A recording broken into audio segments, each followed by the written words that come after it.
Good afternoon, everyone. Thank you for joining this live session organized by Western Overseas. We have with us University of Niagara Falls. We have Mr. Ishan. So, hi, he's the Business Development Manager for this institution. Hi, sir. How are you? Very good afternoon. Thank you. Hello, Meenakshi, and hello to everyone. Thanks for inviting me for this lovely session, and looking forward to have a wonderful discussion, which would be definitely is going to be beneficial for the students planning to either come to Canada or even if they are planning to come to UNF. Yeah, thank you. Right, definitely. Even we'll clear all the doubts those students have having there in their minds related to Canada studies, right?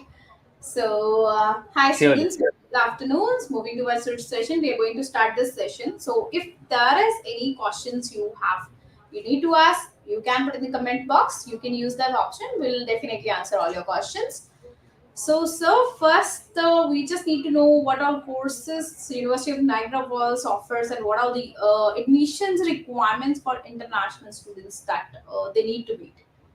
Okay, so Meenakshi, when we speak about University of Niagara Falls, it's a pretty new university in the Canadian system, and but yes, it comes up with the trust factor of global university system, GUS. It is owned by GUS, and you have been working with other universities and institutions of GUS as well, so that it comes up with the trust of GUS. And when we speak about the programs, why I said, first of all, that it's a new university because it comes up with those programs which are now aligned with the industry demands, and we call it them new age kind of programs. So we are driving the digital innovation in Canada at the moment, you can say. So the programs that we are offering is we are offering three master degree programs at the moment and two bachelor degree programs. So undergrad and postgrad both programs are available. When we speak about master degree programs, we do have wonderful programs tailor-made for the students so that they can get white-collar jobs in Canada. One is Masters of Data Analytics, Masters of Management, and Masters of Arts in Digital Media and Global Communication.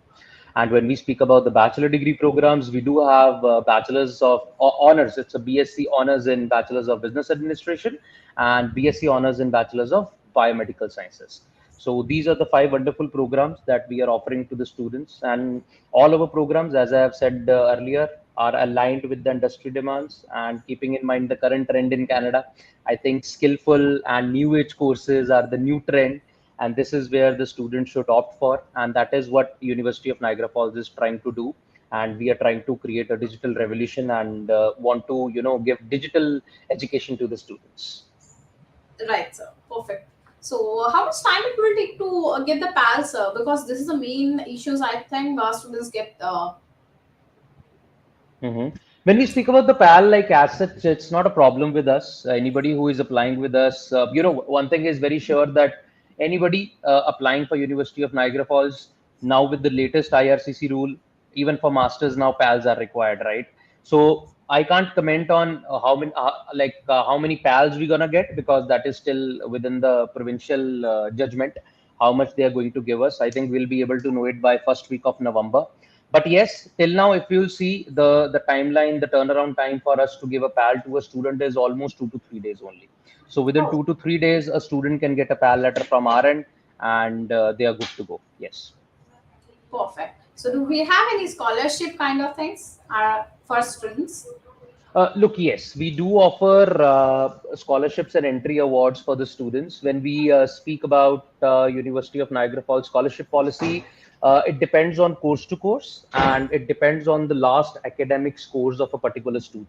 Like if he has scores around anywhere from 70 to 75%, then generally a student is eligible to get scholarship of up to $2,500 to $3,000, right? And the scholarship ranges from $2,000 to $50,000. So we have good opportunity, good scholarship opportunities for the students to grab.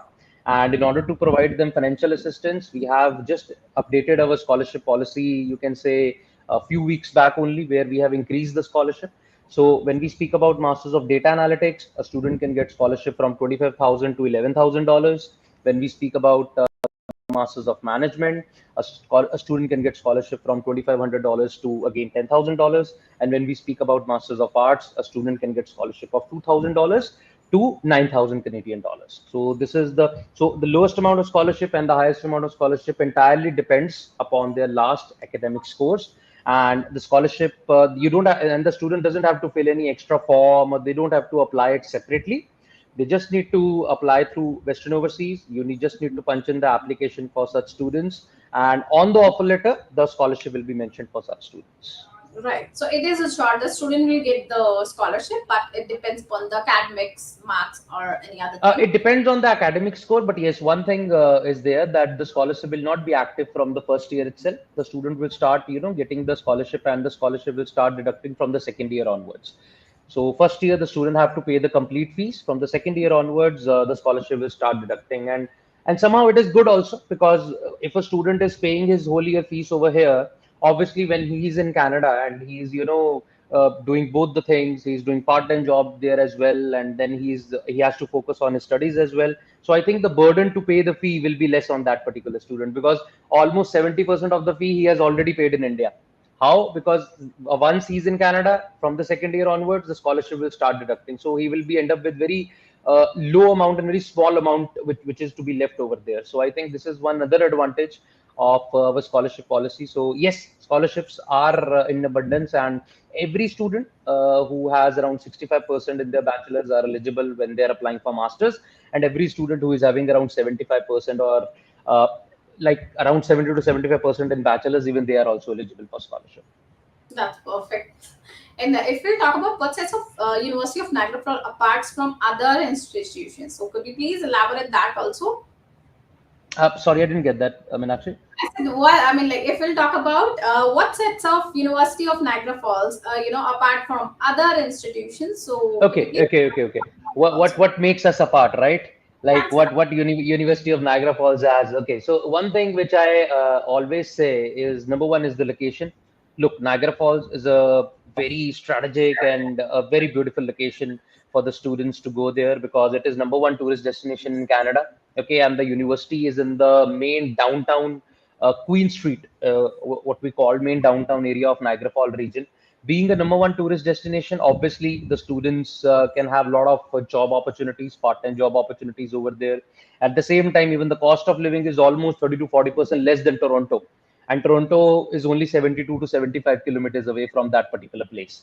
So yes, number one thing is the location, very strategic location. A student can start his academic journey with us, can do a lot of part-time, like he's having a lot of part-time options over there in Niagara Falls. Cost of living is less. Once he's done with the degree, once he's have a particular level of skill set, he can plan to move to Toronto or any other big city as well. So location is very strategic, very beautiful. Location is fantastic, and it's a location where you will find a lot of diverse, people. It is not a location which is dominated by a single community, if you'll say. Okay, so it's one location which is very diverse. So it'll help the students to develop themselves. Number second is definitely the courses and the courses. When we speak about programs, Masters of Data Analytics, like I think I don't have to tell our audience more about data analytics, artificial intelligence, machine learning. These all are new age programs, right? And there are a lot of jobs available in this particular field. So data analytics, we are one of those universities only in Ontario province which are providing it as a proper degree program. Our master degree programs are of 18 months, okay? And we are one of those universities which are providing data analytics as a degree program. And another programs also, when we speak about Masters of Management, how we are different is like our management program is also not conventional, Meenakshi. Like when we speak about our management program, it is more of like a mix and match between technical education and management association. Like for example, if I tell you, we have specialization of emerging technology in Masters of Management.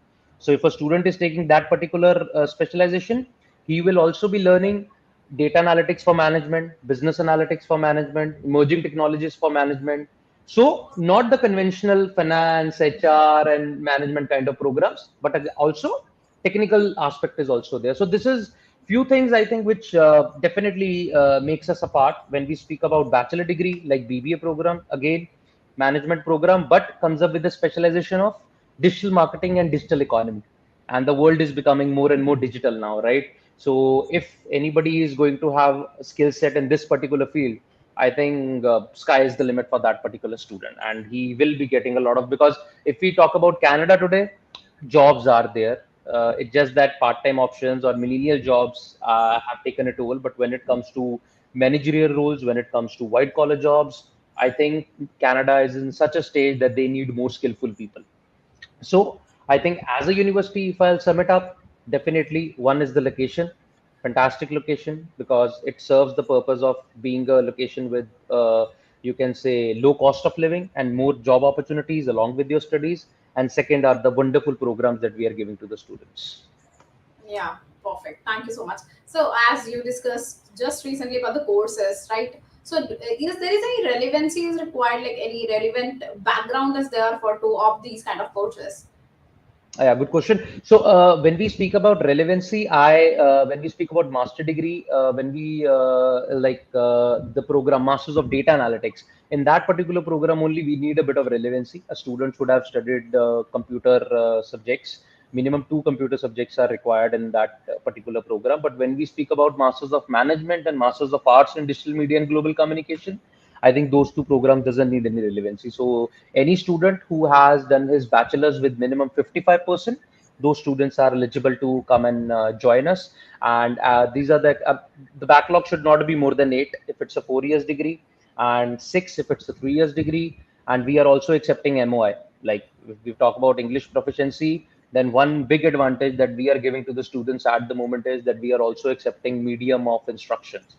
So if anybody is having less score in IELTS as well, like suppose he's having around six overall, I think that is okay to apply for the visa, right? But with our university, the criteria is 6.5 overall and 6 in writing. In that scenario, students can come and join us on MOI basis as well. So, and on MOI, the student will get an unconditional admission. When we speak about bachelors for BBA, currently, one more thing, we are not offering biomedical sciences as a program for January and April intake. So only BBA program is available for the upcoming January 2025 and April 2025 intake. For that particular course, a student should have minimum 70% in their 12th, okay?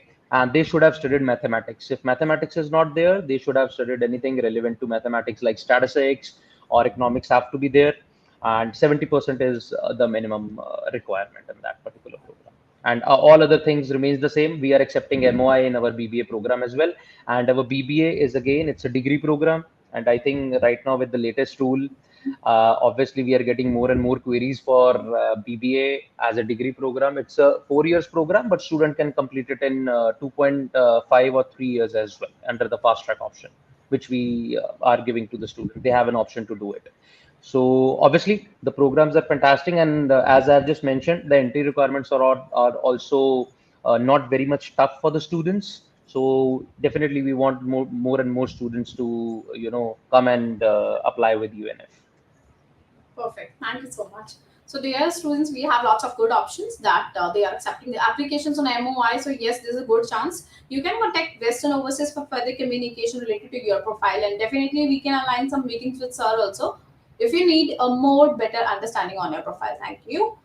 So, if we'll talk about the recent scenario, the recent changes, students have so many myths in their mind about, that Canada studies things. So, I want you to please tell some good points that those students who basically choose, the study destination Canada, some clarity was be there, some, clarence would be there, so that they, if they are actually interested to study in Canada, so that would be, helpful for them. Look, as I've just mentioned, that if anybody is planning to go to Canada now, I think the students have to be more serious. They have to, give more value to the education, especially when we speak about students from our region. Definitely, I think now they have to plan accordingly that which program they are going for, and does that program is aligned with the industry demands over there, and will they be able to later on get settled down over there, or they have to plan it accordingly, or are they planning to do the program and then come back to India. So obviously there are a lot of planning which is involved now, because with the recent changes, one thing is very clear, that Canada as a country is now looking for more mature students and is looking for more serious students, right?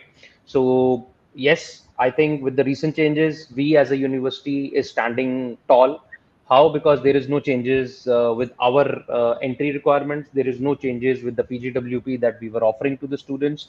So when we speak about UNFC, currently there is nothing that has been changed. Anybody who is doing a 18 months degree, master degree from our university, or he is doing BBA from our end, he or she will be eligible for a 3 years of PGWP. Okay, so PGWP is also there. We are giving it to the students, and at the same time, when it comes to spousal as well, I think that pretty much we are safe on that aspect as also. Okay, so and obviously it's a degree program. We are not offering diploma. So the rule where it was supposed to be said that PGWP will only be given to those students who will do their studies in those five categories which has been mentioned on the IRCC website as well. So obviously we are at a safe place, and that doesn't it's not it doesn't you can say matter to the university aspect, because universities are unchanged with that particular law. So any student who is going to Canada right now, Canada is going through a transformation phase, Canada is going through a transition phase where they are seeking more mature students. So I'll suggest all the students, those who are planning to go to Canada now, choose your university wisely, number one. Number second, if you can, definitely try to go for more degree programs and plan it accordingly. Like gone are those days when you say that first let's go to Canada and then plan, but now you have to pre-plan everything and then go to Canada. So but yes, let me tell you, still it's very bad to say if anybody is saying that Canada is closed. No, Canada is still very much open, one of the preferred countries of all students, and one of those country which value its immigrant students like no other two. Okay, so definitely it's still gonna be a preferred destination for the students, and only country with so many options. And Canada has a lot to offer to the students. So yes, so it's going to remain there, and anybody who is planning to go, it's just that you need to do a bit more planning now, and you need to be a bit more serious with your studies and choose your course wisely. That's it. So thank you so much. Apart from this discussion, I would request you to please share some important point, if there is any, related to UNF. So as I said, related to UNF, yes, currently, number one thing is we are open for January 2025 intake and April 2025 intake. So anybody of the listeners over here or the viewers over here, you can apply with Western Overseas. They are one of our premium partners. So if January intake, obviously we have very less time for January intake now. If anybody is still thinking that whether to apply or not to apply, I think already you people are on the edge, because our classes for January intake are going to start from 13th of Jan. And applications currently are open for all the programs, okay, for all three master degree programs and for our BBA course as well. And when we speak about April, yes, April intake is also open. They can apply for all these four programs as well. And University of Niagara Falls, currently we have students from 20 plus countries over there. So the culture is very diverse. It's a new campus. We have a dedicated career development center inside the campus as well, which will assist the students periodically with their placements as well, which will assist them in their overall development also. So we are not only helping out you with the academics, but we'll also go one step ahead and help you with further career options over there as well. And really, like I'll really tell you that when we speak about UNF, all the programs are aligned with the industry, and definitely it's going to help the students to get a white collar job later in Canada and help them to get settled down in Canada if they are planning to do so. So yeah, I think all in all we have covered. And and the eligibility criteria is also something which is very much nominal that we have kept for the students. So yes, I think they can apply. And currently, one more thing, major thing, Meenakshi, that we don't have an application fee at the moment. The application fee which we used to charge earlier, or which was there earlier, it has been completely waived off. So there is no application fee for January intake and April intake. So I think a win-win situation for the students at the moment. Yeah, right. So, dear students, yes, we have lots of good options. And I already discussed earlier also that they are accepting the applications on MOI basis. Plus, there is no applications fee and many more things. So, yes, you can contact Western Overseas for further communication. Thank you, Ishan sir, for doing this live session and spreading information about Canada and UNF. Thank you so much, sir. Thank you, Meenakshi, and thank you to all those who have viewed us. So thank you. Thanks for inviting me. Thank you, sir. Thank you so much. Thank Thank you. you, students.